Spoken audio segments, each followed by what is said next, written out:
Good morning and welcome everybody. Welcome to the next in our webinars coming to you from Hanover Fairs and the CMAC Conference.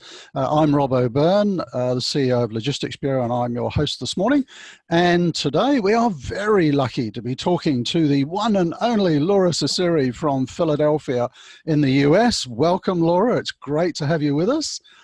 And for those of you, there are a few people on the planet who don't follow Lora on LinkedIn, but you may know that Lora is the founder of Supply Chain Insights in the US and has a very illustrious career in IT and research. And Lora, I understand that your work these days is helping business leaders improve their supply chain and so on. So we're very pleased to be talking with you this morning. It's great to chat to you again. And thank you. Yeah, you've had some very interesting events going on with the whole COVID thing. I heard your podcast, so you actually became a victim. Yeah, in March on my way to an event, I actually caught COVID, and so I can talk firsthand about the mysterious virus that really shows itself heavily at night, and it's kind of scary. So yeah. I hope everybody's safe and they take it seriously. Well, I hope you're well on the mend, because that was a few weeks ago now, wasn't it? So yeah, I caught the virus the second week in March, so it was pretty early. It was before we knew as much about the novel virus as we do now, but it's still very much unfolding because, you know, there's a lot we don't know. Well, it's good to see you looking well. Now, just before we launch into the questions, I'll just point out for our viewers who are new to these webinars, please do type in questions at any time. Down at the bottom of the screen, you've got your Q&A box. You can type in questions there. You can also type in questions into the chat box. And we'll either take some questions as we go through, or we'll certainly get to them all at the end, and we'll be running for about 30 minutes or so. So, Lora, given your work in research and working with a lot of large global companies, I guess one of the key issues that companies are facing these days is really getting a handle on demand and sensing demand. What are you seeing there? You know, that is where our efforts need to start. I recommend that companies have an operations task force that really is looking at aligning demand and supply, and a recovery task force. And the operations task force needs to sense market demand, consumption demand, translate it into replenishment. And the recovery team needs to evaluate new forms of analytics and new data sources that can help to inform market sensing. So for example, I have one client that's looking at sewage levels of COVID-19 because the supply chain response needs to become very, very regional.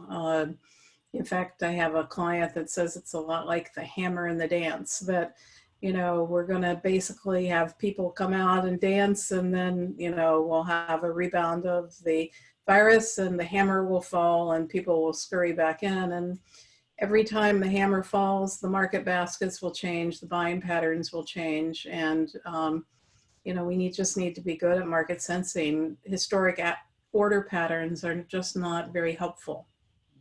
So what are some of the major changes that you're seeing? Is it increases in online demand? Is it radically different demand patterns? Are people, you know, is it basket size? Is it, you know, number of items?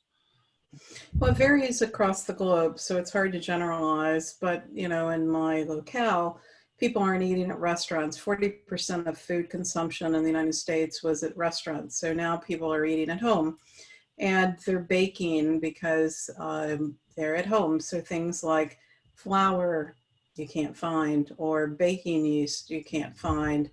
And in fact, one of the ways to get around the shortage is to buy excess restaurant stock. The other thing is, because people are staying at home, there's a bit of hoarding mentality. So we still don't have toilet paper on the shelves, or, you know, towels. So, you know, a real shift in buying behavior. On the other hand, you know, people aren't buying much in terms of clothing other than sweatpants and, you know, running shoes, right? Yeah. So all of the high heel shoes and, you know, nice ladies' handbags and men's ties are, not going to be sold this Christmas season if we continue with the COVID recovery. Mm. And are you getting a sense of, I mean, I hate to use that term, the new normal, but I don't think we're ever going to see supply chains operating like they were pre-COVID. But do you get a sense of when things might settle down, and how do you think that some of that may change in the future? Well, I think that the supply chain recovery will follow the virus and the scientific evolution of virus. So first will be perhaps drugs, drug cocktails that will help to mitigate the issue if somebody gets ill with COVID. And then, ultimately, hopefully a vaccine, which is maybe 2 to 3 years. But vaccine is only useful if it's actually administered. So that will depend upon the pharmaceutical supply chain's ability to respond, which has not been good in history. I recently wrote about getting my second shingles vaccine, right? I was on a waiting list for 3 years because of shortages from GSK on, just getting the shingles vaccine. So imagine global demand for this vaccine and the ability to muster for that. The other thing is testing and design of the testing supply chain. So if we could get at-home tests like diabetics have, or and we can test in the offices, and we can have assurance of testing, then that could help us. So the supply chain recovery is going to mirror the evolution of drugs, vaccines, testing, and as we recover, it will follow that flow. However, pre-pandemic, the focus was on the very efficient supply chain with the lowest cost per unit and not a lot of focus on cycles and not a lot of definition on responsiveness and agility. And as we evolve this, I think we are going to see the redefinition of the supply chain that's much more agile and much more responsive. And we'll see the redefinition of analytics, I think, to drive new capabilities. Today's supply chain operates with what I call a lot of black holes. And so the new forms of analytics, I think, will help us to see where we can't see before, and that might help us to be far more effective in the supply chains post-pandemic. Does that help?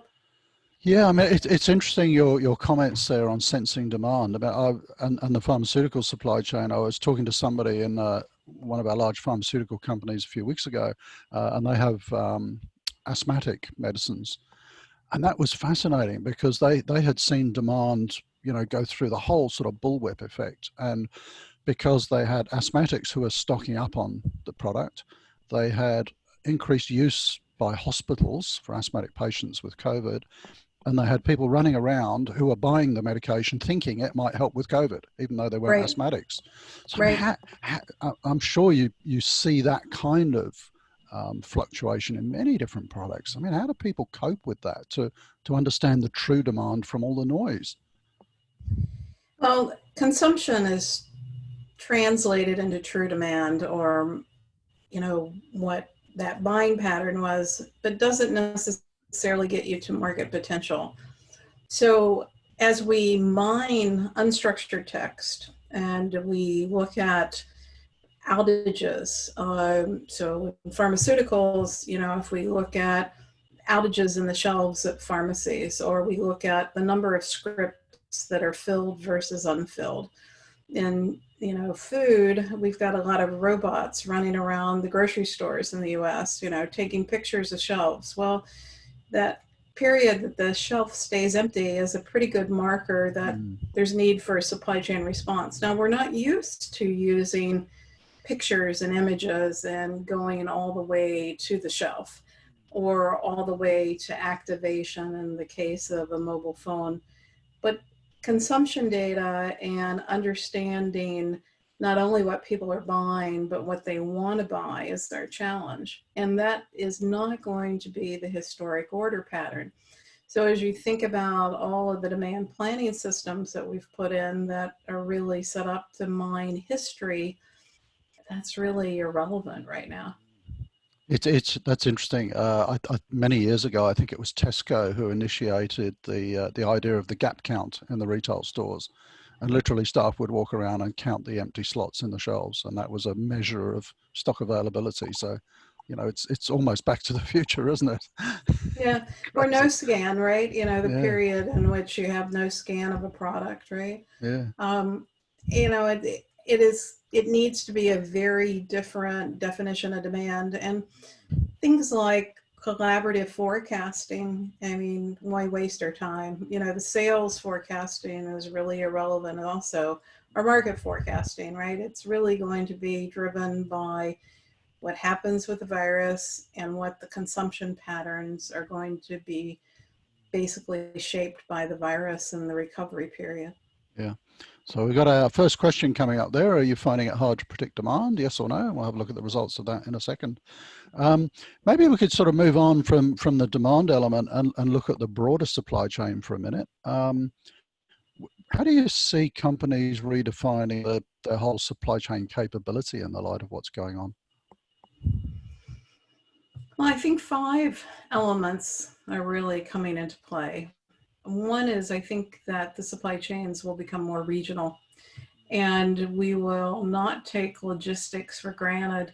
In my lifetime, logistics capabilities have improved so much that we take them for granted. Things like containers or pallets and crossing borders. We've worked hard to remove the friction from borders. But what's going to happen is, those things cannot be taken for granted and they're going to become constraints. So what's happening right now is the product we have on the water is not the product we need. And so people are going to struggle with what to do with it. And they're going to fill containers and they're going to fill warehouses. And we're not going to have containers and rail cars. So the more we can partner with our transportation providers to understand needs and unload those containers and try to be more local, the easier it'll be. Second thing is inventory as a buffer and push-pull decoupling points and postponement will become more of a reality. Platform rationalization, some of the agility techniques that have not been deployed under the efficient supply chain regime. And then supplier development, teams that actively work with suppliers and look at, specifications, look at forecasting demand, improve the signals to the suppliers, and then planning master data, because a lead time is not going to be a constant, it's going to be variable. And, it's going to change as the virus changes. And, we still have things like tornadoes and hurricanes and things that are going to affect it as well. And so mapping lead times and Mm, making sure that we can align with what's possible. okay. So moving along then to the supply end. And we're saying, are you finding it hard to predict demand? 100% are saying yes. Wow. Yeah. Right. Our traditional definition of demand Mm, just needs to be thrown out the window. yeah. Things like, traditional advanced planning techniques. I don't know if you remember this, Rob, but I Mm, used to develop demand planning. And the assumption of traditional demand planning is that order patterns are a good mm, representation of future demand, and that is not true. And then we evolved collaborative forecasting, thinking that would improve the demand signal, and that is not true. yeah. And so what we've got to do is really focus on consumption data, and in the absence of consumption data, look at prior 30-day shipments or shipments with similar COVID activity and build COVID-specific models. And we've got a number of data scientists and new forms of analytics that are evolving that have that kind of modeling, which I Mm, find exciting. I was actually feeling a little bit down, the other day when I was, talking to technologists, and I started interviewing just some bright data science companies that are doing some great work on epidemiological modeling and the ability to mine sentiment data and consumption data. Fascinating mm. shifts that are happening in analytics to do that. I suppose in this discussion around, how we're going to manage inventory in the future, the logical conclusion is we're going to hold more of it at various stages through the supply chain. Is that your view? And what's the impact of that going to be on supply chain costs and then product costs to the consumer?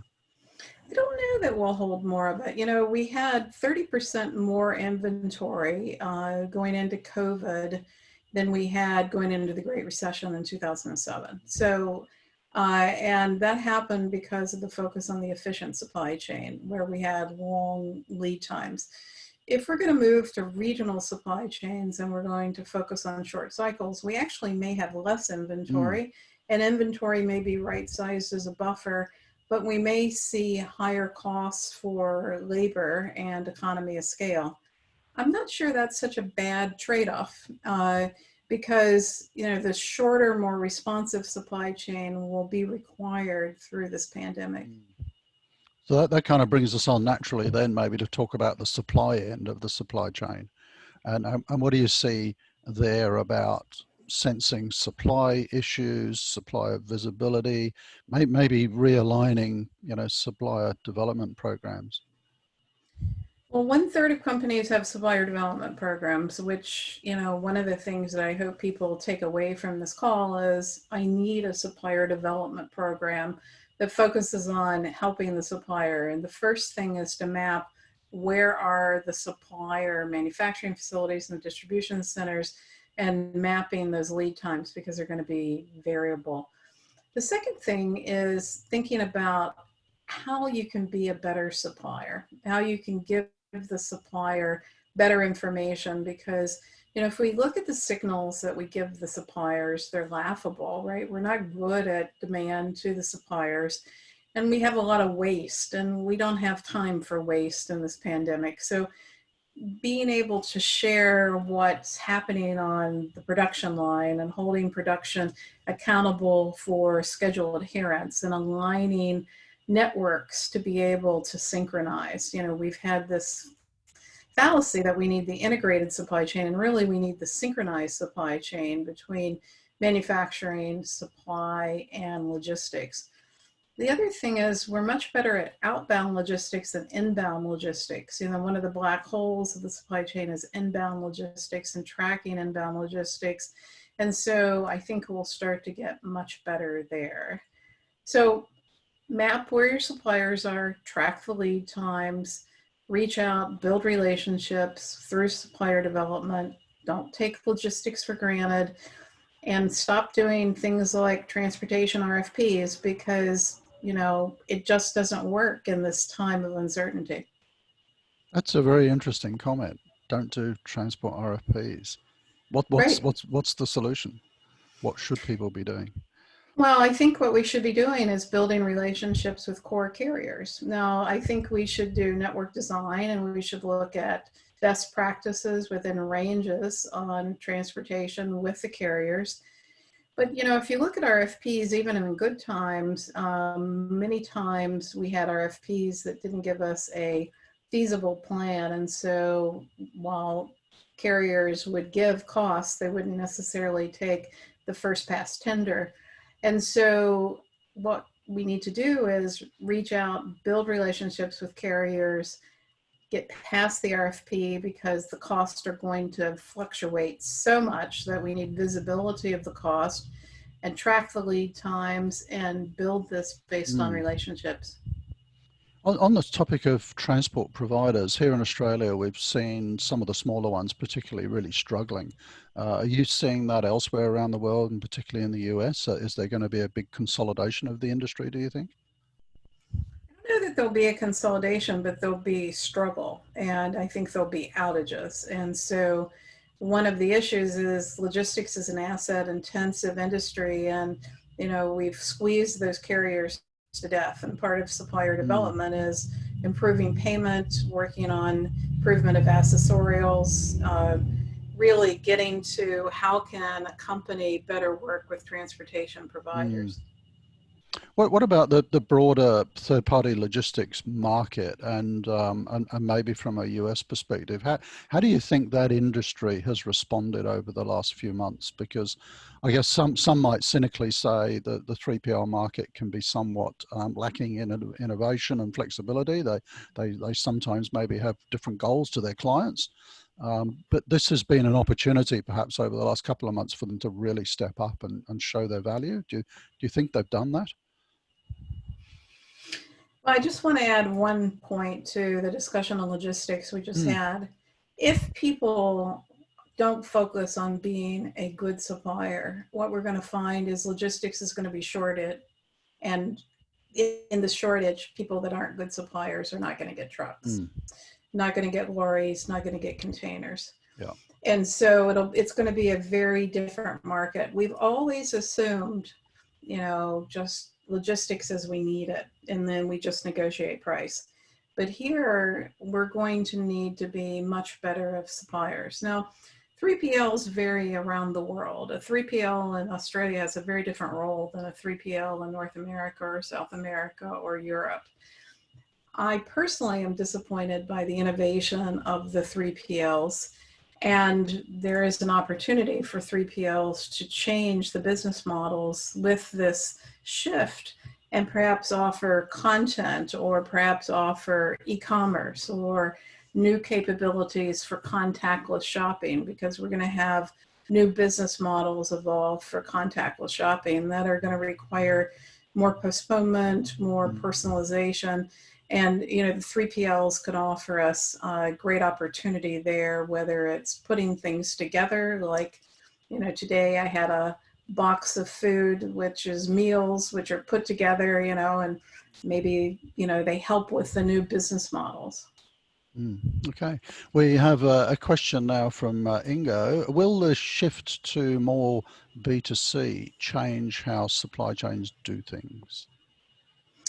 Yes, but I think it's not just B2C. I think it's about contactless shopping.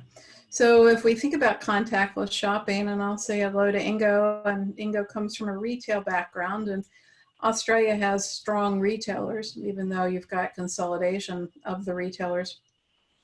Contactless shopping requires a real-time perpetual inventory signal. And most retailers do not have a perpetual signal for, inventory. And so it's done more batch at night. And so unless you have a real-time perpetual inventory signal, contactless shopping is just not effective. So for example, when I was quarantined during the early part of my illness, I tried to use a contactless shopping form called Instacart in the US. And every cart came back and it was shorted 40%, because by the time my shopper shopped my basket, the Mm, shelves were empty, because the selection was made at midnight the night before, and that was no longer relevant. So the need for really good perpetual inventory signals, whether it's 3PLs or retailers mm, or in these new business models, will drive an investment in warehousing and will make, a very different business mm. model. That's a really interesting point. I mean, from my own personal experience, yesterday I placed an order for some office products, 100% fulfilled. It'll arrive this morning, no problem.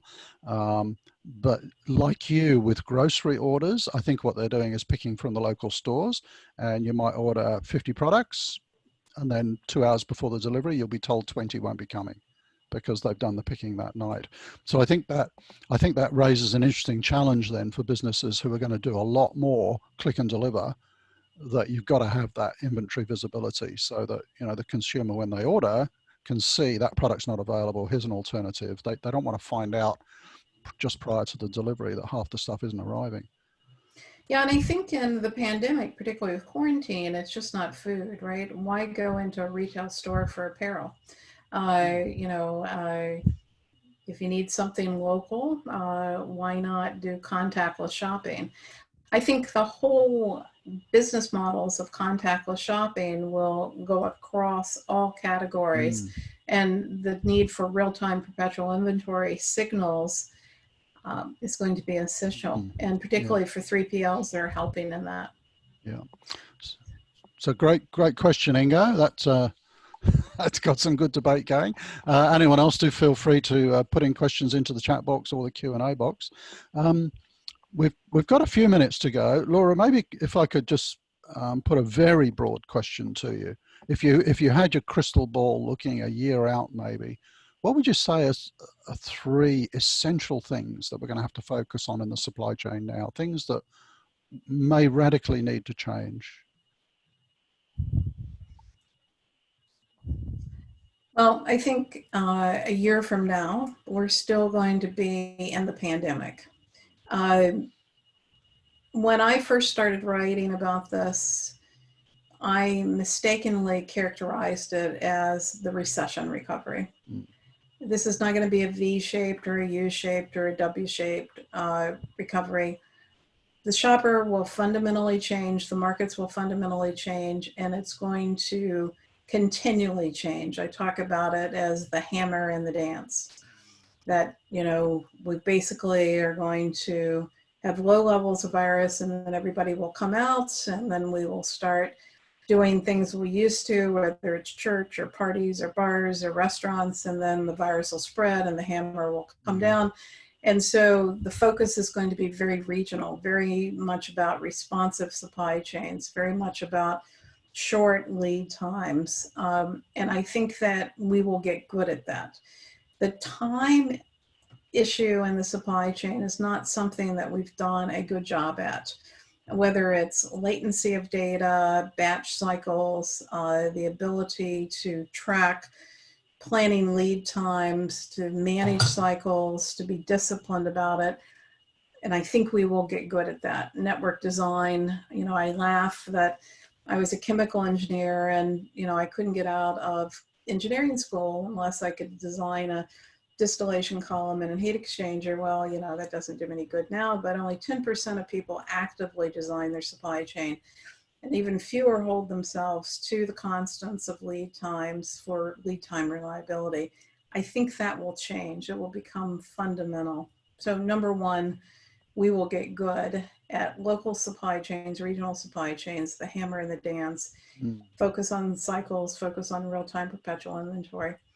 Second is, I think we will see a slew or an avalanche of new business models that will require supply chain innovative thinking, whether it's, boxed meals for the people that can't cook, or,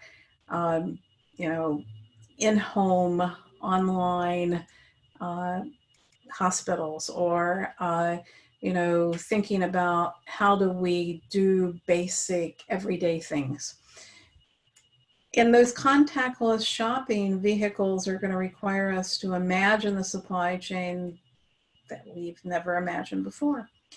And that gives us an opportunity for us to redesign outside in. And I think redesigning outside in to look at customer patterns and to be able to think about the design of the supply chain is going to cause us to step up, right? In the 1990s, I bought books from Amazon, and I always thought about Amazon as a book supplier, right? And, I don't know where I would have been in this pandemic without Amazon. Well, it doesn't stop with Amazon, and it doesn't stop with Alibaba. I mean, it really gets to, whether it's Dollar Shave Club with everything we need packaged for men's shaving, or health and wellness, or packaged in-home fitness. We're going to have new business models that are going to require supply chains to step up. The third thing is it will change the face of technology. And I particularly find this to be exciting because I've been quite frustrated that people have been investing in yesterday's technology of ERP and APS, which anybody that follows me, I consider to be legacy. And so the evolution of rules-based ontology, sentiment analysis, outside-in analytics is going to have just a resurgence that I find exciting, because we have so many black holes in the supply chain that we can't fix because we're really saddled with traditional thinking of technology around batch interfaces and integration. versus focusing on interoperability and synchronization. And we've got bright data scientists out there that are questioning why we're doing things the way we're doing it. And this whole shift in business models is going to give businesses the reason to invest in these analytics. And so I think, 3 years from now, when we finally have the vaccine, we're going to have the shift from inside out processes based upon traditional technologies to outside in processes that sense, respond, and deliver a much higher value supply chain. That's some really good points to finish on. I see we're just running up against a little bit of time. I'll just say to people, if you do have a final question, do pop those into the box. While we're waiting for those, I might just do a little advert for our next webinar. I have to do that. Just to let you know, on the 28th of May at 4 p.m, we have Amy Bentley, who's General Manager Supply Chain Solutions at Toll. And so we'll be getting a 3PL Australian perspective, so don't miss out on that one. Any last thoughts, Laura? I mean, one thing that I find fascinating through all of this is the profile of supply chain, how that's suddenly been boosted. Everybody now knows what a supply chain is. They know how rice and toilet paper gets to their store. Do you think that will have an impact on people coming into the industry, supply chain as a career? Has it suddenly been elevated? People wondered what it was all about before, I think. I think so. In the United States, we're learning a hard lesson of the difference between logistics and supply chain, right? When we were talking about sourcing ventilators, we weren't really thinking about make, source, and deliver together. And so there was this whole kind of awakening that we could make them, but we couldn't move them. And oh, by the way, we didn't have the parts for them. So it is a real-time case study of supply chain learning. And I think it does elevate the profession.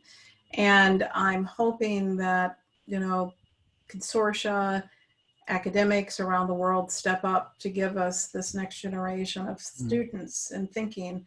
It bothers me that most of the supply chain courses report to the marketing departments of businesses, and basically the greatest gap in business is between marketing and supply chain. And so, we need a higher level of discipline in how we bring students and build organizations in the supply chain industry.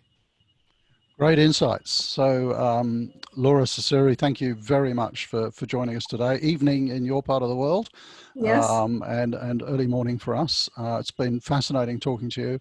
I will just make a plea to everybody watching. I should mention that I first met Lora. We connected on LinkedIn, and we've had a few chats, and I make sure I follow all Laura's writing. Any business these days is about connection, it's about networking, it's about sharing. So I would encourage you to follow Lora. I would encourage you to, of course, connect and follow with CMAT Australia for all these wonderful events that they're putting on. Thank you, CMAT. And by all means, connect with me as well, if you like. I occasionally publish things, but not as fascinating as Lora. Thank you. Lora, thank you very much for joining us. Thank you, Hanover Fairs and CMAT, for hosting these events. And we look forward to talking to you again in the future, Lora, and we look forward to the next events from CMAT. Thank you all very much for joining us. All the best. Thank you.